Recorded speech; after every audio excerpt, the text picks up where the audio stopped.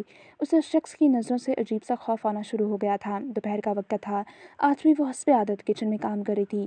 Fawad lounge میں خالی دے کر کچن میں آیا۔ ماہی اپنے دھیان کام میں مصروف تھی۔ اس نے فریج سے پانی نکالا اور غلیظ نظروں سے ماہی کا سرتا پیر جائزہ لینے لگا۔ اچانک ماہی کو اپنی پشت پر کسی کی نظروں کا تپش محسوس ہوئی۔ اس کے ساتھ ہی ماہی کے جسم میں خوف کی ایک لہر دوڑ گئی۔ وہ کچن میں اس وقت اکیلی تھی، نہ اقصیٰ تھی، نہ ہی کوئی اور ملازمہ۔ دوپٹہ ہمیشہ کی طرح حجاب سٹائل میں سر پر تھا۔ Hello dear cousin.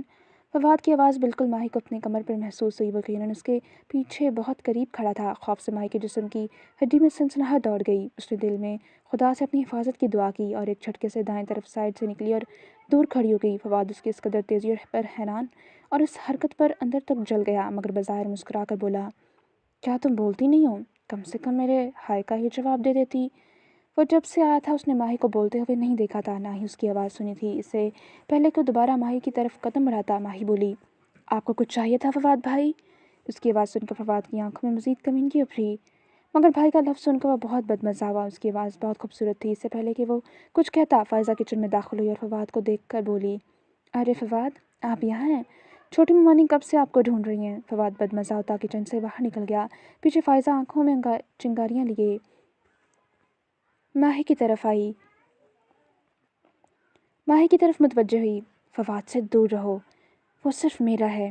ماہی جو فائزہ کے آنے کی وجہ سے پرسکون ہوئی تھی، اپنے کانوں میں فائزہ کی کاٹدار آواز سننے کے بعد اس کی طرف دیکھا اور بولی، آپ کو کوئی غلط فہمی ہوئی ہے، ایسا کچھ نہیں ہے۔ اس بات پر فائزہ کا غصہ کم ہونے کی بجائے مزید بڑھ گیا۔ اس نے ہاتھ ہٹایا اور چٹاخ ایک تھپڑ ماہی کے گال پر زینت بنا۔ یہ تھپڑ تمہیں ہمیشہ یاد کروائے گا کہ فواد خان پر فائزہ خان کا حق ہے۔ اتنا سناتی وہ کچن سے یہ جا وہ جا۔ پیچھے ماہی ہنک بنی ابھی تک بے یقینی سے اپنے گال پر ہاتھ رکھ کے کھڑی تھی۔ اسے یقین آیا کہ آج اسے پہلی بار فائزہ نے تھپڑ مارا تھا۔ اس حویلی میں فائزہ سے ایسی توقع نہ تھی، تو دوسری طرف وہ یہ سوچ رہی تھی کہ کیا ایک بار پھر اس کے کردار پر الزام لگایا جا رہا ہے۔ وہ صحیح ہو کر بھی غلط تھی، بس تکلیف ہی تکلیف تھی۔ یہ رات کا وقت تھا، حویلی پر رات اتر آئی تھی۔ تائی نے اسے کسی کام سے سب سے اوپر والی منزل کے اسٹور روم میں بھیجا تھا۔ 3 گھنٹے وہ رات کے اس پیر اسٹور روم میں پانی نکال رہی تھی، کیونکہ پچھلی رات بارش ہوئی تھی، جس وجہ سے وہ اسٹور پانی سے بھر گیا تھا۔ یہ اس کی ڈیوٹی تھی۔ کام مکمل کر کے وہ لوٹ رہی تھی کہ اس نے سیڑھیوں سے تیسرے فلور کے ایک کمرے سے ایک وجود کو نکلتے دیکھا، اور وہ نیچے دوسرے فلور کی جانب جا رہا تھا۔ وہ ماہی کی موجودگی سے بے خبر، مگر ماہی کو اپنے سر پر اس حویلی کی ساری عمارت گرتی ہوئی محسوس ہوئی۔ وہ اپنی جگہ ساکت رہ گئی تھی۔ اسے لگا وہ مزید اپنے پیروں پر کھڑی نہیں ہو سکے گی۔ یہ کیا دیکھ چکی وہ بہت مشکل سے اپنے ہوش و حواس قابو کرتی نیچے گئی۔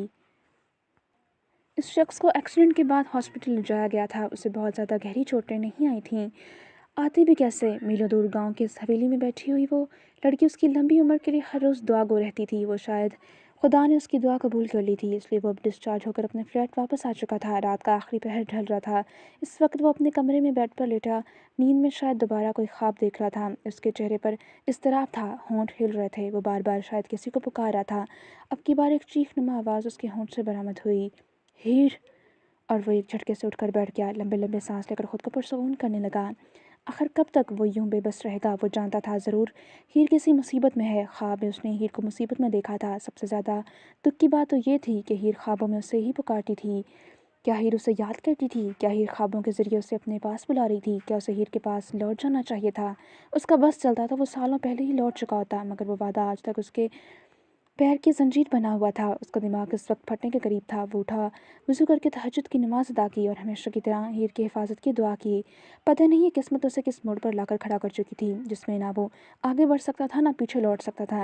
اور وہ دوبارہ بیڈ پر لیٹا آنکھیں بند کیے سونے کی کوشش کر رہا تھا، مگر اس طرح کے خواب دیکھنے کے بعد اسے کہاں نیند آتی تھی۔ باہر رات اپنے آخری پہروں پر تھی۔ جاری ہے۔